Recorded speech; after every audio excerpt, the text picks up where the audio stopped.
코미디언이었던 구봉서 장로님이 연예인 교회에서 이렇게 신앙생활을 하였을 때 일인데,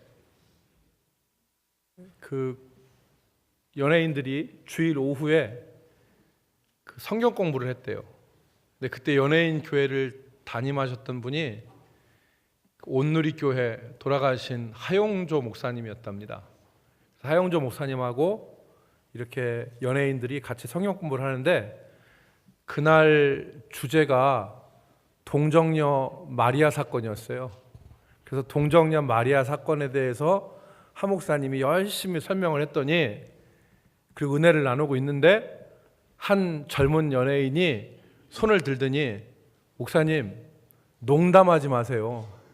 처녀가 어떻게 애를 낳습니까? 그걸 우리 보고 지금 믿으라는 거예요. 그러면서 하는 말이, 예수님이 좋은 일 많이 하셨으니까, 좋은 말씀 많이 하셨으니까 그 말씀 우리한테 가르쳐 주시고, 동정녀 탄생했던 얘기 같은 거는 우리 이 시간에 하지 맙시다. 그랬더니 하 목사님이 아닙니다. 우리 믿음에 있어서 예수님이 동정녀에게서 태어나셨다는 것은 꼭 알아야 되고 믿어야 되는 거니까 여러분 이거 알아야 됩니다. 이러면서 더욱더 자세하게 힘을 다해서 동정녀 탄생에 대해서 얘기를 했대요. 그런데 그때마다 이 젊은 연예인이 믿질 않고 손을 들면서 계속해서 질문을 하니까 분위기가 정말 이상해진 거예요. 분위기가 이상해져서 샤해지니까 보다 못한 구봉서 장로님이 벌떡 일어나더니 그 젊은 연예인을 향해서 소리를 질렀습니다. 야 임마, 신랑인 요셉도 믿었는데 네가 뭐라고 안 믿어? 그랬다는 거예요. 신랑 요셉도 믿었는데 네가 뭐라고 안 믿냐? 이 얘기를 했답니다. 그래서 장례가 조용해졌다는 얘기가 있는데, 여러분 다음 주가 우리 예수님이 동정녀 마리아에게서 태어나신 성탄절이 있는 주간입니다. 성탄의 은혜가 우리 성도들 가운데 함께하기를 주의 이름으로 축복합니다. 오늘 바울은 성도들에게 너희 안에 우리 주님의 마음을 품으라 그랬어요. 주님의 마음을 품으라. 오늘 5절 말씀해 보니까 너희 안에 이 마음을 품으라. 곧 그리스도 예수의 마음이니 그랬습니다. 예수님의 마음을 품고 살라는 거예요. 우리나라 말에 마음 먹기에 따라 달려있다 하는 말을 많이 하죠. 마음 먹는 것이 얼마나 중요한지 모릅니다. 어떤 마음을 먹고 사느냐가 그 사람의 행동을 결정하고 그 사람의 인생을 결정해요. 오늘도 우리 교회에 나오신 분들, 처음 나오신 분들 계시는데 예수 믿기로 작정하고 교회에 나온 이 마음이 중요한 거예요. 그 마음이 얼마나 귀한 마음인지 몰라요. 그런데 예수님, 오늘 우리가 읽은 말씀에 보면 예수님의 마음을 품고 살라는 거예요. 예수님의 마음을 품어라. 사랑하는 성도 여러분, 우리 모두가 다 예수님의 마음을 품고 살기를 주의 이름으로 축복합니다. 그래서 우리가 다른 마음을 품고 사는 게 아니라 예수 믿는 사람이면 예수 믿는 마음, 예수님의 마음을 품어야 돼요. 예수님의 마음을. 오늘 우리가 읽은 본문 말씀에 보면 그 예수님의 마음이 어떤 것인지를 우리가 금방 알 수 있어요. 그것은 예수님의 복종과 겸손이에요. 복종하는 마음, 또 예수님의 겸손하신 마음, 이걸 품으라는 겁니다.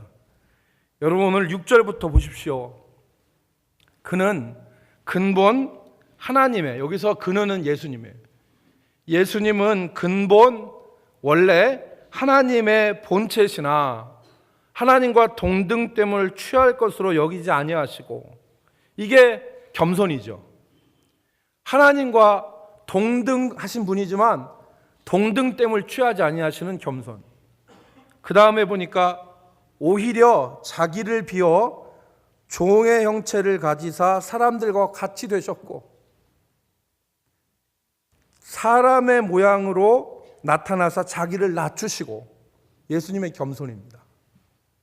그리고 죽기까지 복종하셨으니 곧 십자가에 죽으심이라. 예수님의 아버지 하나님에 대한 철저한 복종입니다. 오늘 우리는 주님이 품으셨던, 그러니까 사도 바울이 우리에게 말씀한 이 주님의 마음에 대해서 같이 생각해 보겠는데, 첫 번째 우리는 주님의 복종에 대해서 같이 생각하겠습니다. 주님은 복종하셨는데, 아버지께 복종하셨는데 죽기까지 복종하셨습니다. 국어사전적 의미에서 복종은 좋지 않은 어감을 가지고 있습니다. 자발적으로 따르는 것을 국어사전에서는 순종이라 그러고, 굴복하여 따르는 것을 복종이라 말합니다. 그런 의미에서 주님의 이 모습을 복종이라고 한 것은 정확한 표현이 아닐지 모르겠습니다. 그러나 성경이 의미하는 바는 분명합니다.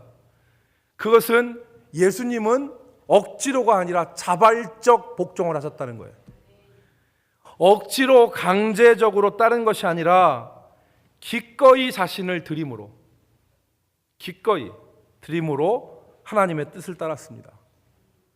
그러니까 예수님이 이 땅의 삶을 사셔서 한 걸음 한 걸음 인생의 걸음을 십자가에까지 33년 동안 사셨는데, 그 33년의 걸음걸음이 아버지 하나님께 자신을 기꺼이 드리는 복종의 삶을 인생 매 순간에 사셨던 것을 우리는 성경을 읽으면 알 수 있어요. 최후의 순간까지도 예수님이 기도하셨죠. 뭐라고 기도하셨냐면, 이 십자가를 지심에도 겟세마네 동산에서 아버지, 이 잔을 내게서 지나가게 하옵소서. 이 잔이라는 게 뭐예요? 비유예요. 고통이라는 거예요. 고통의 잔이죠. 그러니까 이 고통의 잔을 내가 마시지 않고 이 잔이 내게서 지나가게 하옵소서라고 예수님이 기도하셨는데, 그렇게만 기도하신 게 아니라 더불어서 내 뜻대로 마옵시고 아버지의 뜻대로 하옵소서, 그리고 복종하셨어요. 여러분, 예수님이 아버지에게 복종하신 이유가 어디에 있을까요? 그것은, 예수님의 자발적 복종의 이유는 아버지 하나님 안에 생명과 진리가 있음을 확신했기 때문에 그러셨습니다. 오직 여호와 아버지 앞에 참된 생명과 진리가 있다는 것을 확신하고 내 뜻이 아니라 아버지의 뜻대로 자신을 던지실 수가 있었던 거예요. 여러분, 이사야 선지자가 예수님의 복종에 대해서 기록을 했습니다. 여러분, 이사야 53장 4절로 7절 말씀을 우리가 같이 찾아보도록 하겠습니다. 이사야 53장 4절로 7절. 이 말씀에 보면 예수님의 복종이 어떠한 것인가를 우리는 알 수 있습니다. 이사야 53장 4절로 7절, 제가 여러분 읽겠습니다. 눈으로 따라오시기 바랍니다. 그는 실로 우리의 질고를 지고 우리의 슬픔을 당하셨거늘 우리는 생각하기를 그는 징벌을 받아 하나님께 맞으며 고난을 당한다 하였노라. 예수님이 십자가를 지신 것은 본인의 죄가 아니죠.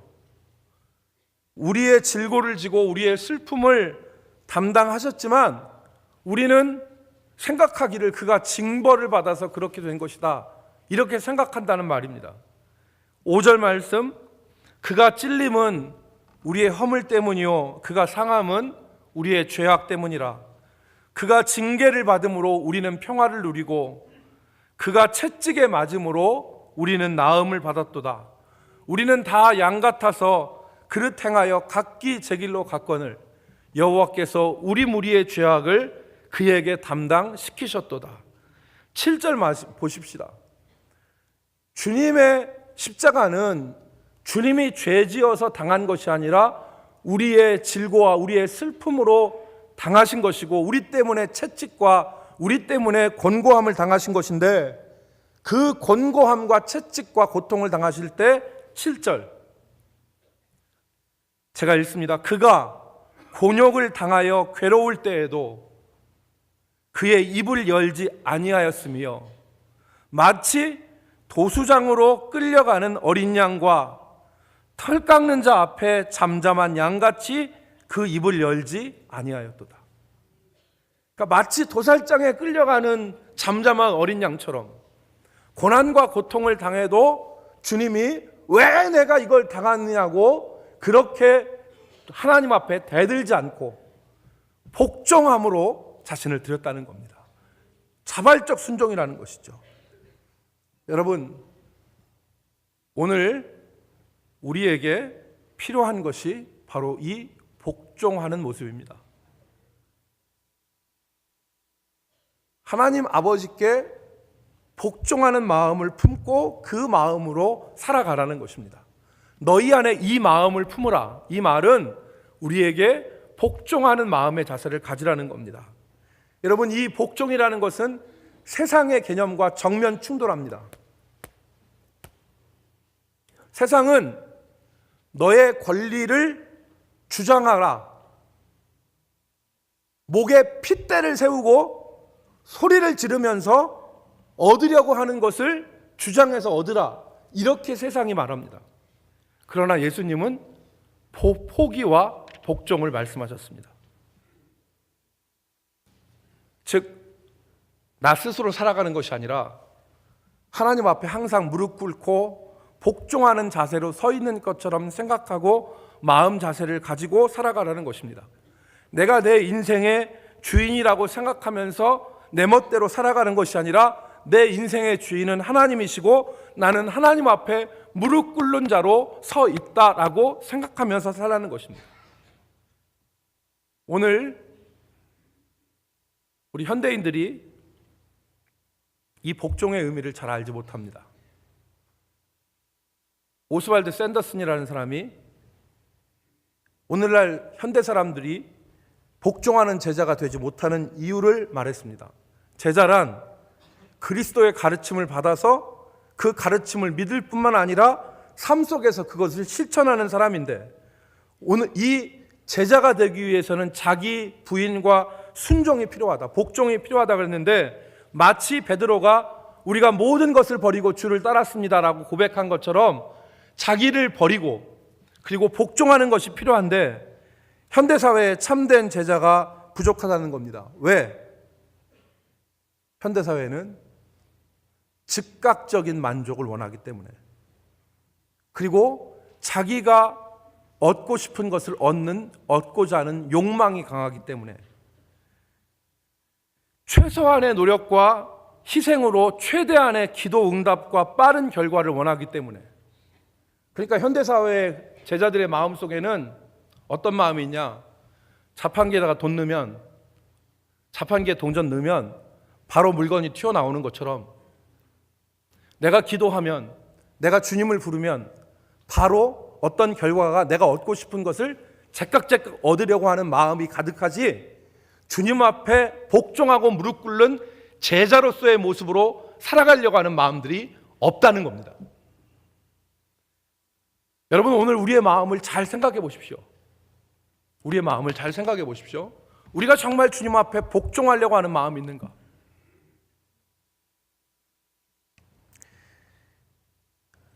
복종하는 마음이 아니라 복종하는 마음보다 무엇을 즉시 얻으려고 하는 탐욕의 마음으로 가득해 있다는 것입니다. 그래서 오스왈드 샌더스가 말합니다. 쉽고 빠르게 제자가 되는 길은 이 세상에 없다. 한순간의 결심으로 제자의 길에 들어선 사람도 있겠지만 그 길은 평생 묵묵히 걸어가는 길임을 우리가 명심해야 된다라고 말했습니다. 사랑하는 성도 여러분, 오늘 우리가 주님 앞에 설 때 복종의 마음을 품기 원합니다. 우리가 탐욕의 마음이 아니라, 주님, 내가 주님의 제자입니다. 그리고 나는 내 삶의 주도권이 모두 다 주님에게 있음을 인정하고 난 주님 앞에 무릎 꿇습니다. 이 복종의 마음이 우리 가운데 있어야 되는 것입니다.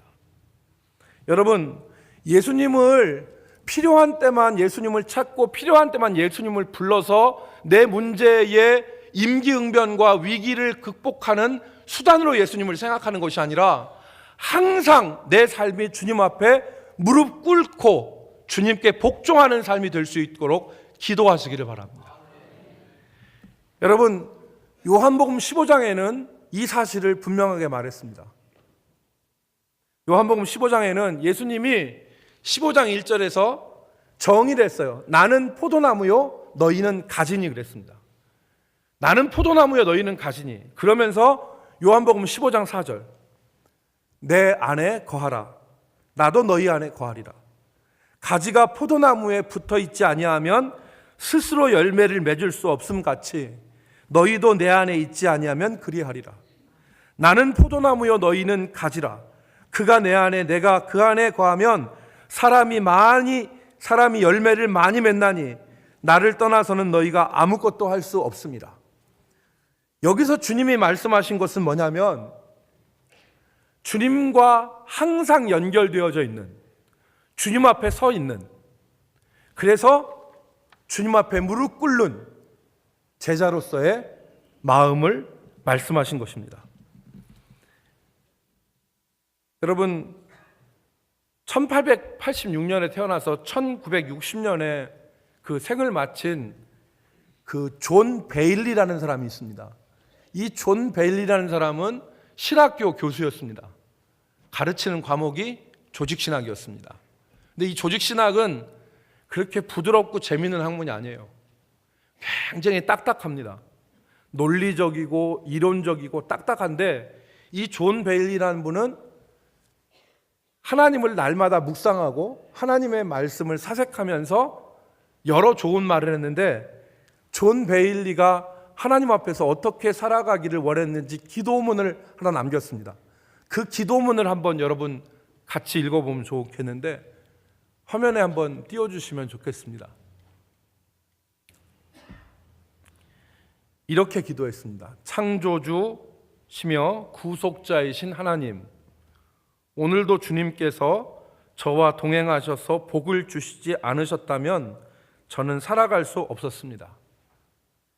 아침의 활력과 신선함이 저를 속이지 말게 하시고, 오늘 건강함과 풍요로움이 저를 속이지 못하게 하소서.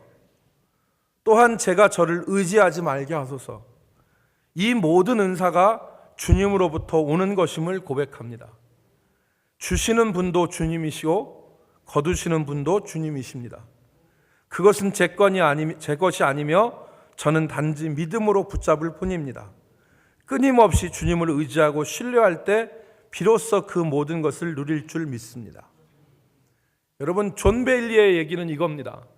아침의 활력과 신선함, 그리고 오늘의 건강함과 풍요함이 내 것이라고 생각하며 속지 말게 하시고, 그 좋은 것이 우리에게 주어졌을 때라도 이 모든 것이 주어지는 것이 주님의 은혜라는 것.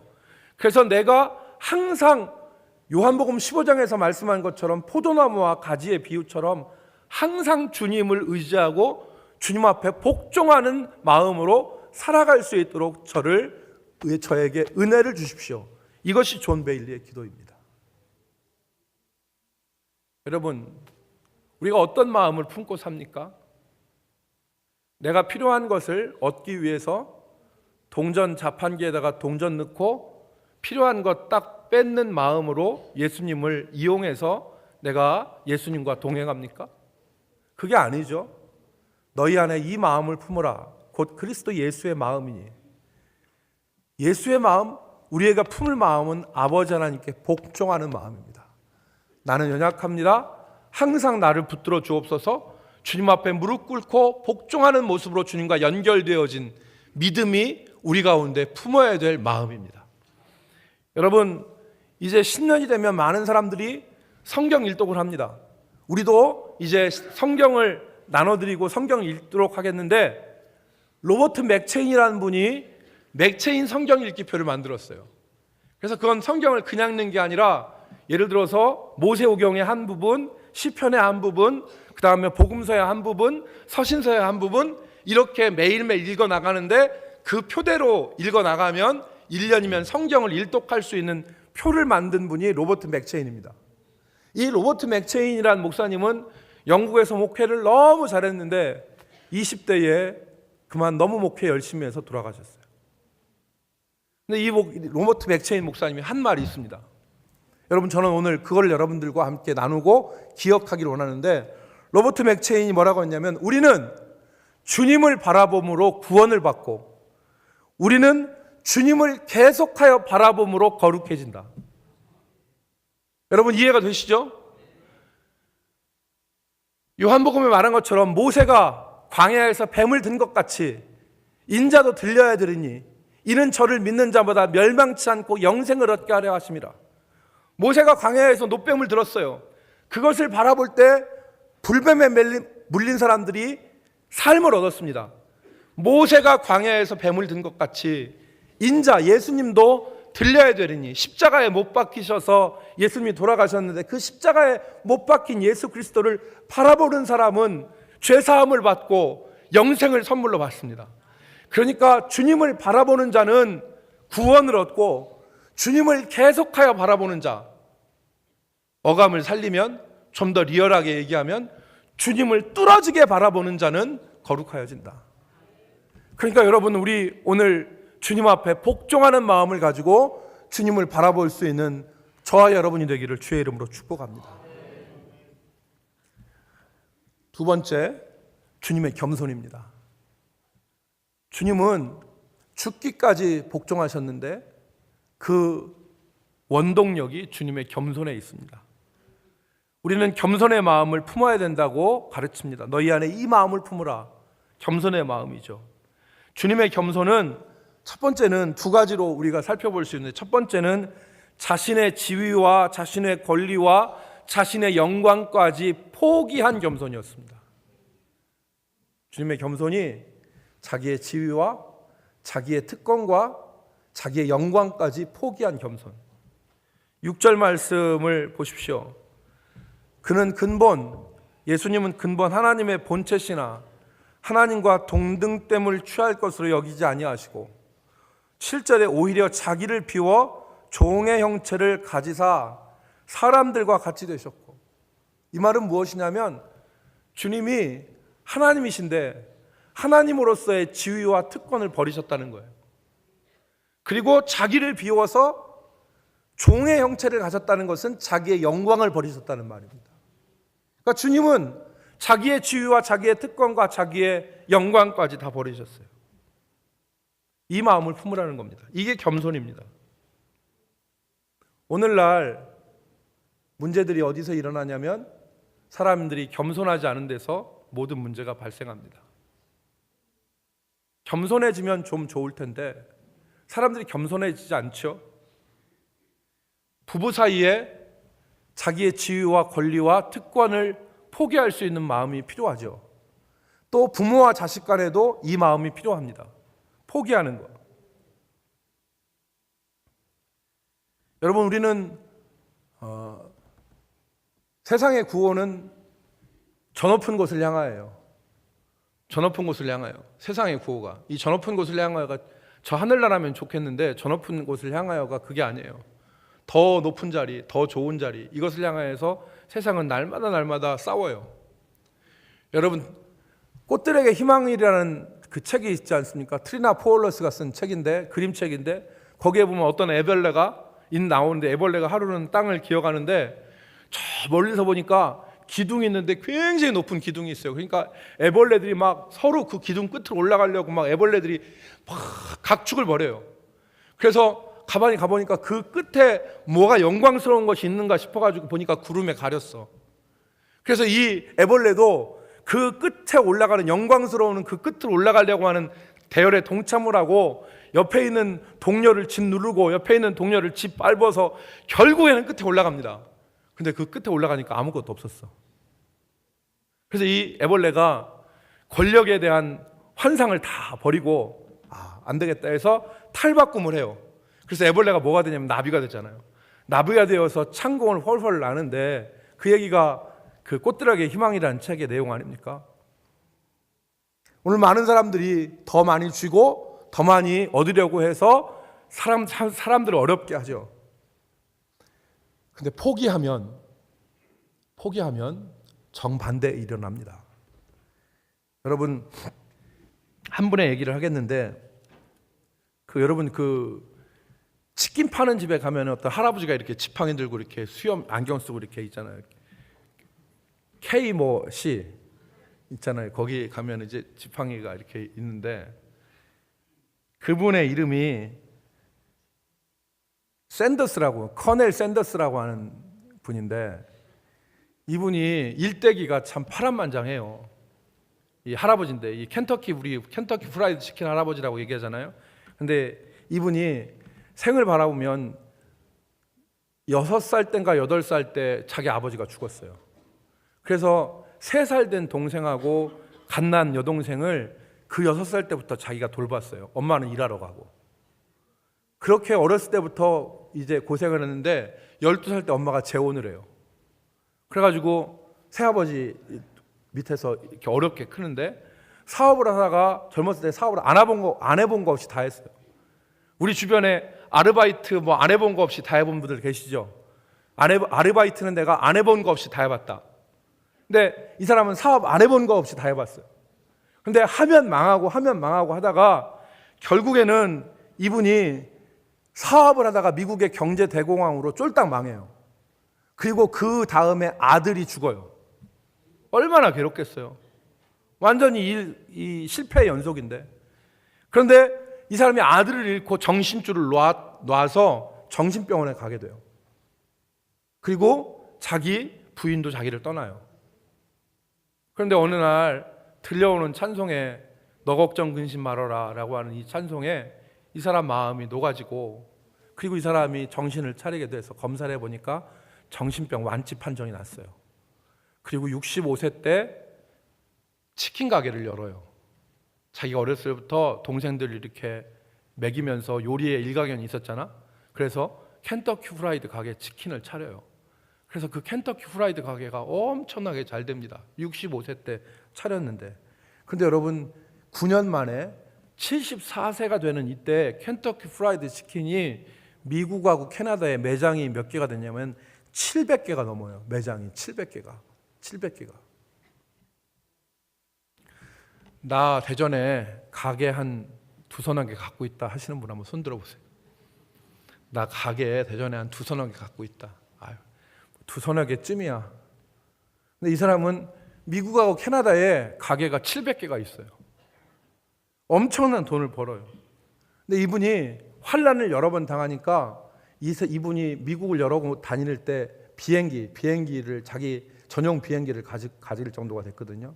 근데 그때 비행기를 가지고 다닐 때마다 사람들에게 이 사람이 전하는 게, 내가 이전에는 돈 벌기 위해서 돈만 쫓아서 살았는데 내 인생이 엉망이 됐다. 그런데 내가 하나님 만나고 평안을 얻게 되고 하나님 정말 날 사랑하신 걸 알게 됐다.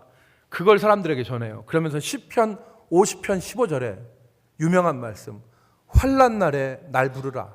내가 너를 건지리니 내가 나를 영화롭게 하리로다 하는 이 말씀을 전해요. 그래서 이 사람이 가는 곳곳마다 전하는데, 이분이 74세 때 무슨 일을 하냐면, 자기가 켄터키 프라이드 700개 되는 그 CEO의 자리에서 내려와요. 켄터키 프라이드 700개 거느리는 그 CEO에서 내려옵니다. 그리고 자기는 그 회사에 월급 받는 직원으로 내려가요. 그리고 전문 경영인을 세워요. 그 전문 경영인이 켄터키 프라이드 치킨을 잘 관리해서 이 CEO를 포기했는데 1969년에 뉴욕 증시시장에 상장이 돼요. 이 회사가 상장이 돼요. 그래서 매장은 700개에서 3,500개로 늘어요. 이 사람은 안 거예요. 자기가 이 회사를 경영할 수 있는 능력이 안 된다는 걸 알고 전문 경영인이 회사를 경영할 수 있도록 맡겨요. 포기를 한 거죠. 내려놓은 거죠. 그러니까 회사가 3,500개로 그 점포수가 늘고 1969년에 뉴욕 증시에 상장이 되고 1976년에 존경하는 사람이 누구냐 했더니 세계에서 제일 존경하는 사람이 누구냐니까 이 할아버지를 제일 존경한다고 사람들이 대답을 했대요. 여러분, 오늘 우리는 포기할 줄을 모르죠. 쥐읽기만 해요. 그런데 연말을 맞이하고 새해를 맞이하는 이 시점에서 저는 여러분들에게 제안을 하고 싶어요. 그게 바로 뭐냐면, 내가 당연히 누려야 되고 내가 당연히 주장할 수 있는 권리를 하나씩 좀 내려놓는 일들을 해보셨으면 좋겠어요. 하루 세 끼를 내가 당연히 먹을 수 있어요. 내가 일하는 노동의 대가로 하루 세 끼를 당연히 내가 먹을 수 있는데 그 중에 한 끼를 포기하고 그 중에 한 끼를 연약한 사람들을 위해서 사용할 수 있는 포기의 일들이 우리 가운데 있었으면 좋겠어요. 두 번째는 주님의 겸손은 낮아지심에 있다는 거예요. 낮아지심에. 이 낮아지심의 마음을 품어야 된다는 겁니다. 주님은 왕으로 오셨지만 겸손의 종으로 사셨습니다. 우리 같이 따라합시다. 주님은 왕으로 이 세상에 오셨지만 겸손의 종으로 이 세상에 사셨습니다. 여러분, 이 말씀을 우리가 깊이 묵상하기 원합니다. 우리가 아는 대로 주님이 왕으로 오셨지만 주님은 말구 위에서 태어나시고 섬기는 자로 종으로 사셨어요. 섬기는 자로 종으로. 오늘 우리가 낮아질 수 있기를 바랍니다. 낮아질 수 있기를. 이야기 한 가지 하고 마치겠는데, 제가 존경하는 목사님이 한 분 계세요. 존경하는 목사님이 한 분 계시는데 부전교회 박성규 목사님이에요. 제가 이분을 같이 이렇게 대해보니까 참 존경할 만해요. 왜 존경하느냐? 그분이 어깨에다가 힘주고 목에다가 힘줄 수 있는 충분한 조건이 될 수 있는 대형교회 목사임에도 불구하고 항상 겸손해요. 그리고 정말 그 작은 사람의 목소리도 귀담아 들을 수 있고 자신을 낮춰요. 그래서 그분하고 모임을 하는데 그 목사님하고 모임을 하는데 권사님들 눈을 뜨십시다. 네, 눈을 뜨고 같이 이렇게 저를 보십시다. 그 목사님이 정말 겸손해요. 그러니까 주변에 있는 사람들이 다 행복해요. 주변에 있는 사람이 너무너무 행복해요, 다들. 제가 작년에 한 10월 정도에 부산의 부전교회를 갔어요. 그런데 그때가 언제였냐면 부전교회가 다 건축을 하고 완공을 했는데 정말 멋있게 졌어요. 우리 구역장 권사님 다 가보셨잖아요. 멋있게 졌는데 그날 한 10명의 목사님들이 같이 갔는데 모임에서 그 성전 완공식을 하고 난 다음에 선물이 하나씩 있었어요. 그게 작은 수건이었는데 그 수건을 저희한테 주고 싶었는지 목사님이 직원에게 말을 하더라고요. 아무개 선생님, 수건 10개만 갖다 주시겠어요? 남으면 반납하겠습니다. 그 말을 했어요. 그 말에 제가 은혜를 받았어요. 왜 은혜를 받았냐면 수건 10개만 갖고 와, 이게 아니었어요. 자기가 스스로 낮아져서 수건 10개만 갖다 주시겠어요? 그리고 그 교회 담임 목사가 기념품으로 된 수건 10개든 100개든 자기 마음대로 할 수 없는 권한이 없었겠어요? 그런데 남으면 반납하겠습니다. 자기 스스로 종이 되어서 낮추는 그 모습을 바라봤을 때 제 마음속에 깊은 감동이 밀려오더라고요. 성도 여러분, 오늘 주님은 우리에게 품어야 될 마음에 대해서 가르쳐 주셨어요. 그것은 주님을 이용해서 어떤 것을 얻으려고 하는 탐욕의 마음도 아니고 우리가 주님을 이용해서 높은 자리에 올라가려고 하는 그 마음도 아니에요. 주님이 우리에게 가르치신 것은 너희 안에 이 마음을 품으라. 그 마음은 복종과 겸손의 마음입니다. 이 마음이 있을 때, 이 마음을 품을 때 오늘 우리가 읽은 9절 말씀에서부터는 우리에게 주어진 복이 나와요. 거기 9절 말씀에 뭐라고 했습니까? 그러므로 하나님이 그를 지극히 높여 모든 이름 위에 뛰어난 이름을 주사 하늘에 있는 자들과 땅에 있는 자들과 땅 아래에 있는 자들로 모든 무릎을 예수의 이름에 꿇게 하시고 모든 입으로 예수 그리스도를 주라 시인하게 하셨다 했습니다. 이 말씀을 내가 이것을 행함으로 더 높아지겠다고 하는 장사꾼의 심정으로 이 말씀을 보지 마시고 정말 주님이 우리에게 원하시는 것이 무엇인가? 그것은 세상을 향한 탐욕도 아니요, 내가 이것을 향함으로 높아짐도 아니요, 주님 앞에서 복종하는 자세로, 그리고 겸손의 자세로 제자의 모습으로 살아가는 것임을 우리가 기억하고 우리가 이 마음을 품고 살아가시기를 주의 이름으로 축복합니다. 기도하겠습니다. 살아계시는 그리고 역사하시는 주님, 오늘 우리가 주님의 마음을 품게 하여 주옵소서. 그래서 우리 삶이 주님을 모르는 세상의 방식과 세상의 질서로 뒤죽박죽 되어지는 것이 아니라 주님이 우리에게 주시는 생명과 은혜가 넘치는 삶이 되게 하여 주시옵소서.